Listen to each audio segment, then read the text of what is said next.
Dorothy Harriet Camille Arnold came from a wealthy and prominent family in New York City in 1910. Her father was a successful perfume importer, and their social standing was high. Arnold graduated from Bryn Mawr College in Pennsylvania, spoke multiple languages, and aspired to be a writer. She lived with her family in a mansion on East 79th Street in Manhattan. On December 12th, Arnold left her home in the morning, telling her mother she was going shopping for a new evening gown. She chose to go alone, walked south on Fifth Avenue. She bought chocolates at a candy store and a book at Brentano's bookstore, where she had a brief conversation with a friend. Arnold mentioned that she was going for a walk in Central Park, but failed to meet her mother for lunch at the Waldorf-Astoria hotel. Arnold was not heard from again. Her family assumed she was staying with a friend, didn't worry until she didn't come home after the second night. They hesitated to contact the police out of fear of negative publicity.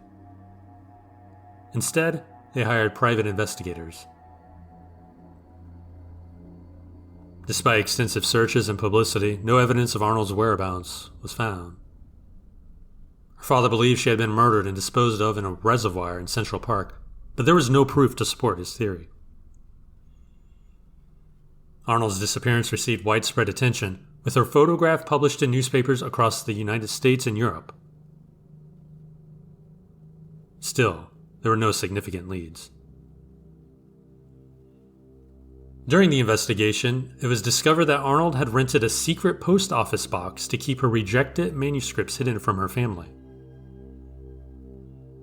Authorities also learned that she had begun secretly dating George C. Griscom Jr., a wealthy engineer from Pittsburgh. They spent a week together before her disappearance.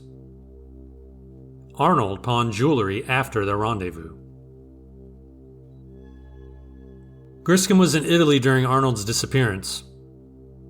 He cooperated in the search for her. He denied any involvement and provided her family with a letter she had written earlier in the year, hinting at her depression after a rejection from a magazine.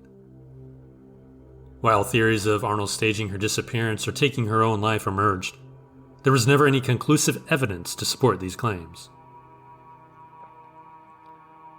Some speculate that she may have been pregnant and died from a botched abortion, but no medical facilities in New York City had records of her admission. The investigation into Arnold's disappearance is no longer active due to the passage of time. The case remains unsolved.